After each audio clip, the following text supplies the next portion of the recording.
Understandable English podcast. Learn English the easy way. Welcome everyone to the Understandable English podcast. I am Jessica, and I have a warm mug of chamomile tea ready for today's chat. And I am Bryan. I am already on my third espresso, so I have a lot of energy and a massive question to kick things off. I am ready for it. What is on your mind today? Think about a time you had an amazing idea, but you just froze. Your brain screamed, "They are going to judge me," so you kept your mouth totally shut. You force a fake smile, you agree with the group, but deep down you are incredibly frustrated with yourself. Then midnight rolls around. You are staring at your bedroom ceiling, playing that exact moment on repeat and wishing you spoke up. Or you wait until you are washing your hair the next morning to deliver an absolute masterpiece of an argument. The shampoo bottles give you a standing ovation, but zero actual humans hear your genius thoughts. We know that feeling intimately. If this sounds like your daily life, you are in the perfect place right now. Today we are going to completely smash that annoying voice in your head that worries about other people's opinions. It is much bigger than just speaking English. This fear stops you from wearing that bright jacket you bought or from sharing your true feelings with a friend. If you are totally exhausted from hiding in the shadows, grab a coffee and buckle up for this one. Get comfortable. This is a safe space, and we are keeping our vocabulary right at a clear B1 intermediate level. Exactly. And hey, if you are an A2 learner, do not panic. You will survive this and catch plenty of useful phrases. Just let the conversation flow around you.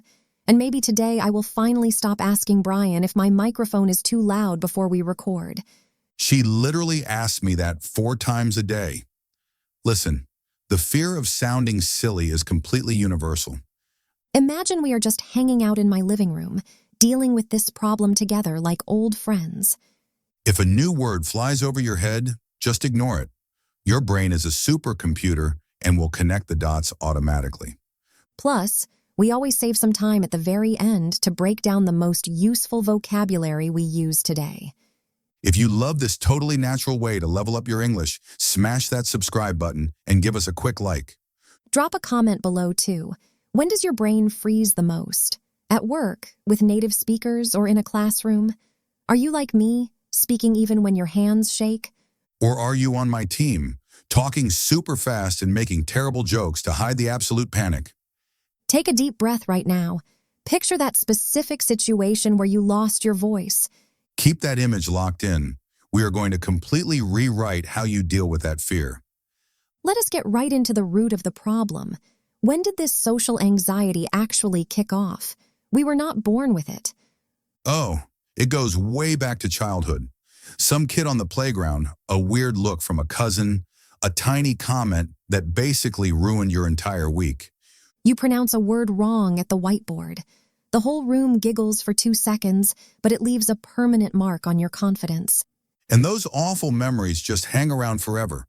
They completely linger in your head for years. That is a great word to highlight. Linger. It means they refuse to pack their bags and leave, right? Bingo. To linger means to stay way past the welcome time, like when someone burns fish in the office microwave and you smell it all week.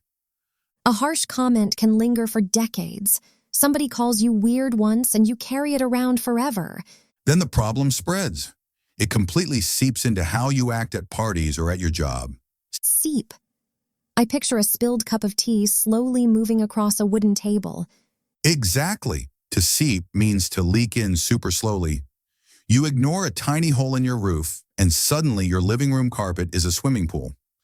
So that one bad classroom memory seeps into your adult life until you are afraid of trying anything new. And the second you need to speak up in a meeting, your muscles lock up and you just shrink back. To shrink back. That means to physically try to disappear and become tiny so nobody notices you, right? You got it. To shrink back means to retreat because you are scared, like a turtle pulling its head into its shell when a loud dog barks. If you constantly do this, you need to realize that society conditioned you to act this way.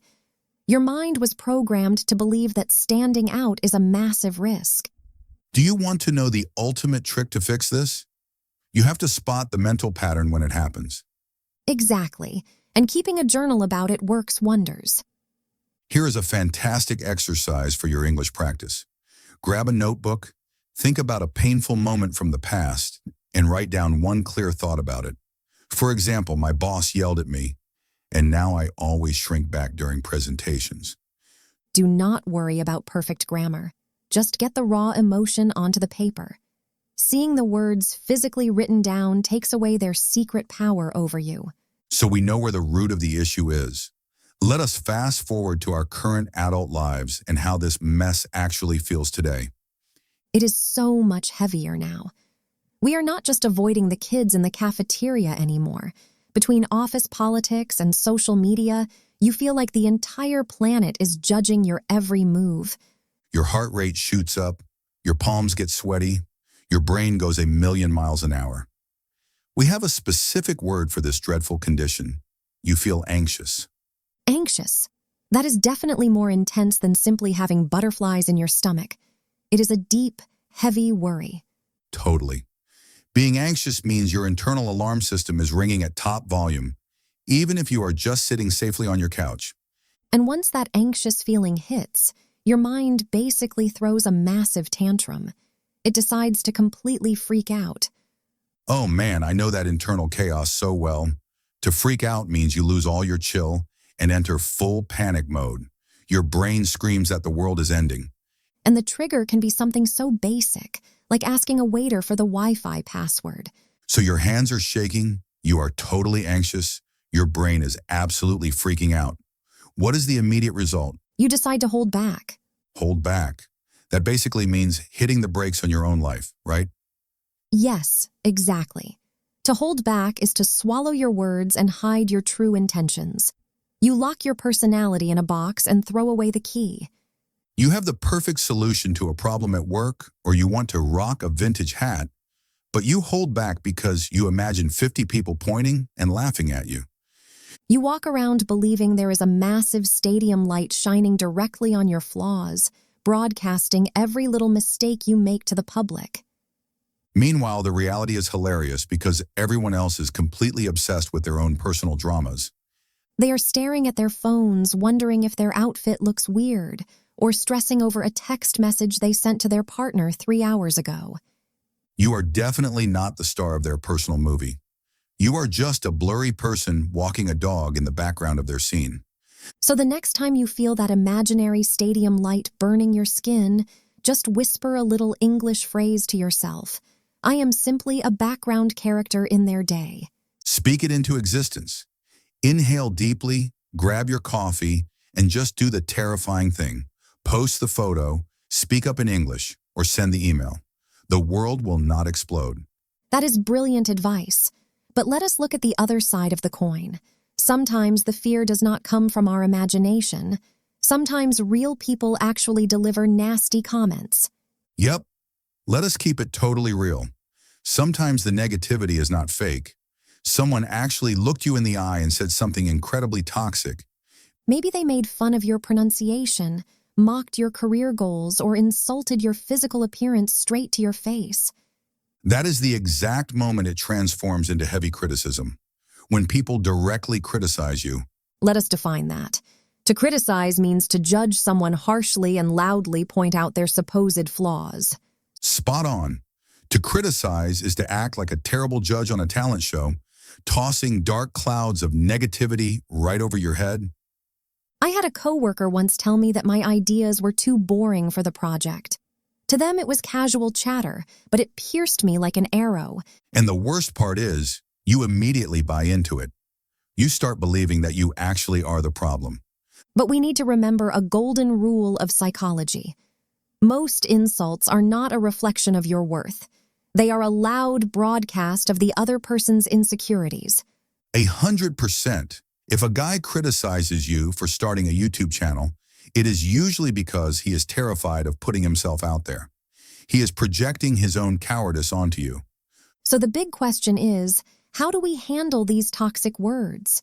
We cannot magically erase them from our brains, but we can control our reaction. You take the constructive feedback and use it to level up. But the toxic, useless hate, you absolutely have to brush off that garbage. Brush off. I love the physical imagery of that phrasal verb. Right? Just picture some dry dirt landing on your favorite jacket. You just smack it right off. To brush off a negative remark means you refuse to let it ruin your outfit or your day. I actually use this as a physical habit. If an old, cruel comment pops into my head, I literally flick my shoulder with my fingers and think, nope, I brush that off immediately. That is an epic trick. You could even journal about it in English to seal the deal. Just right, my boss called me lazy, but I completely brush off his bad attitude because I know my own work ethic. By writing it down, you take away the power of their words and replace them with your own reality. Exactly. But let us be honest. Even if you flick off a dozen bad remarks, the ghost of that anxiety still hangs around in your stomach. That is true. We carry all this baggage from middle school bullies and random internet trolls. So, what is our actual survival strategy? Well, a lot of us develop a defense mechanism. We start to perform. Perform? Like getting on a stage and singing a song? No, I mean performing in your daily routine. We become actors. We play the invisible student, the workaholic employee, the clown who makes everyone laugh. We do it to survive. I see. You agree to work on Saturday because you want to be the easygoing colleague, even though you are completely exhausted. Spot on. And when you do that, you completely abandon your authentic self. Let us highlight that word. Authentic.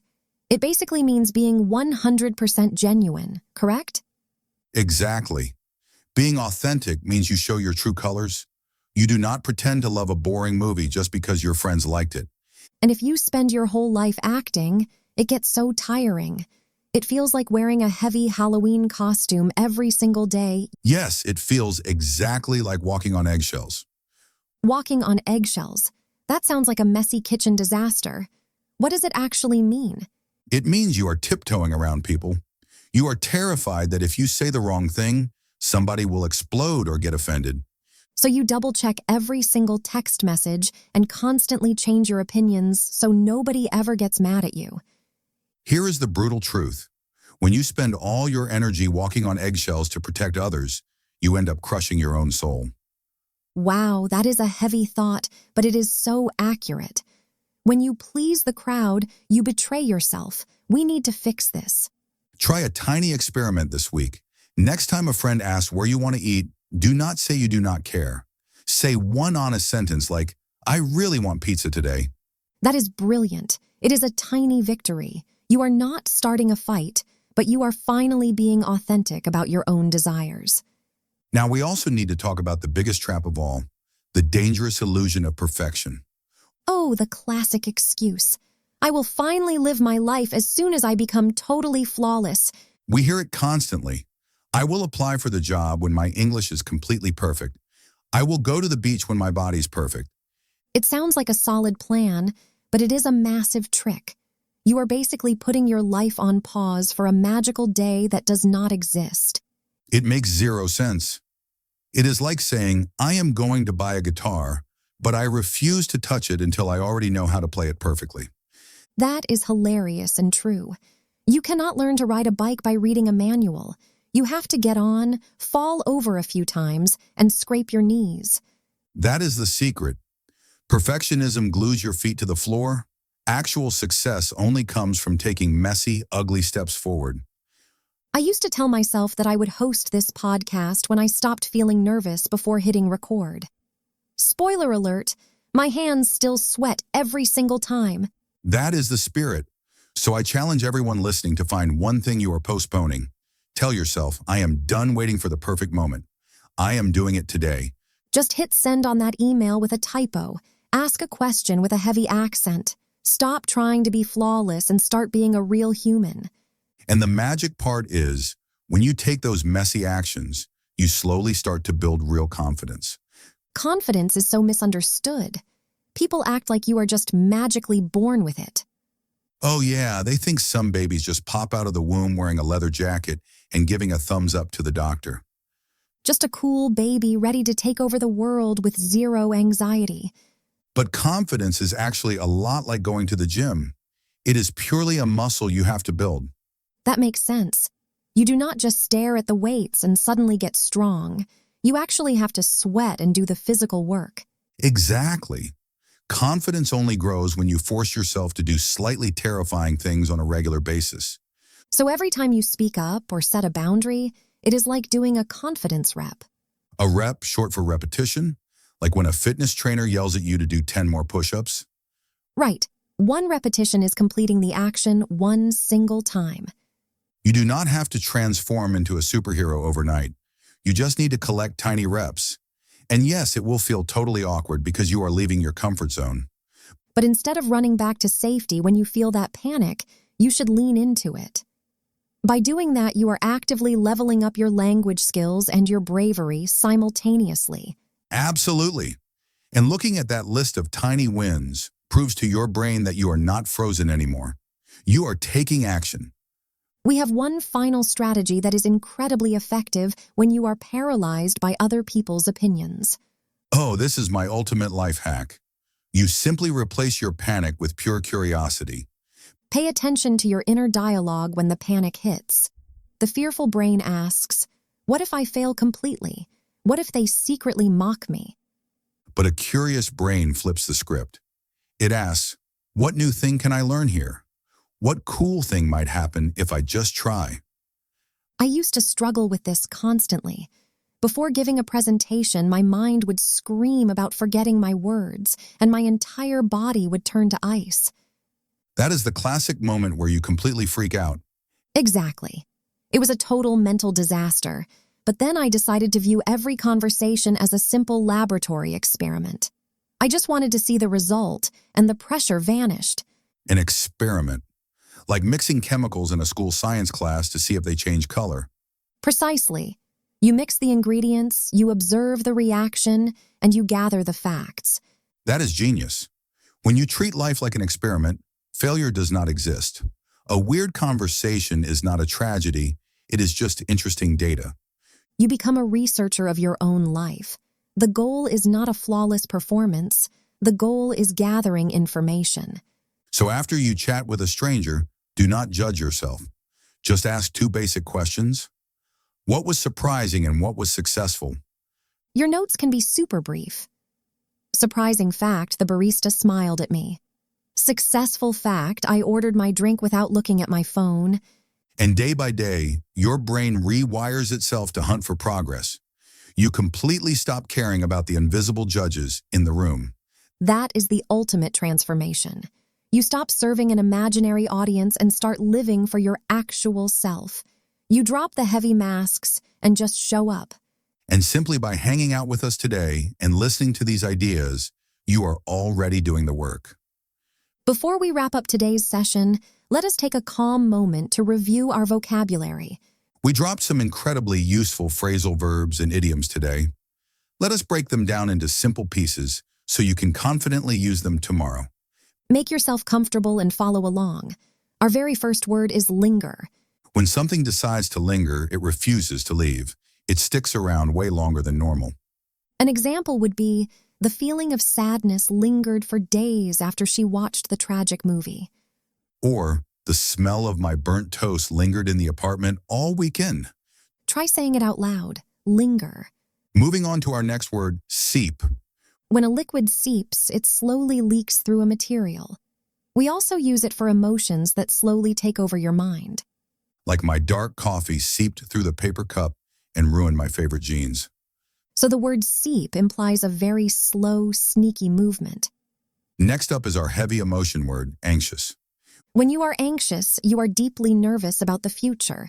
Your stomach feels tied in knots. I always feel super anxious when my boss asks to speak with me privately.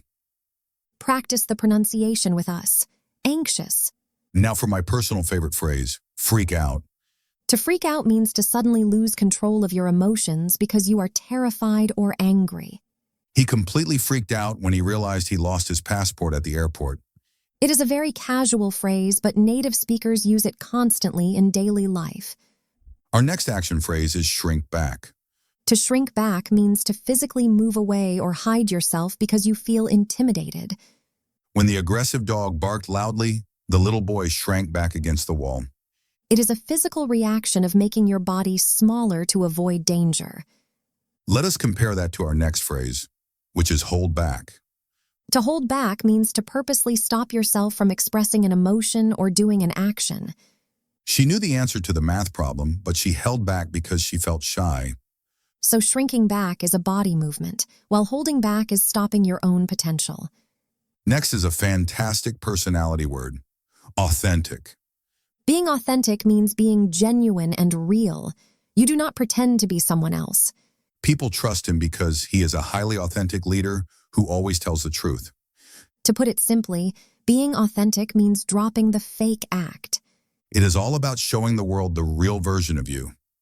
Now we have a great idiom, walk on eggshells. Just imagine walking barefoot on fragile eggs. You would step very, very carefully.